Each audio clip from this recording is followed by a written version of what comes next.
Morning. Morning sir. Vipi vijana? Mko vizuri? Mko vizuri? Vizuri sana. Naona leo napitia kidogo masomo. Safi. Kwa sasa hivi na ofa yenu. Kwa gani hiyo? Na ofa yenu. Hivi. Sasa hivi ndakuwa si wachapi.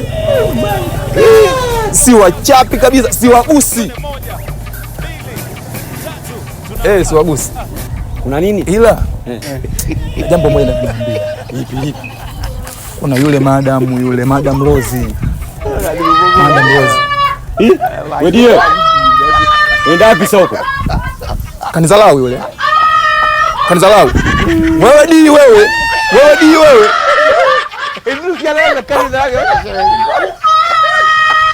Na wachapa vizuri.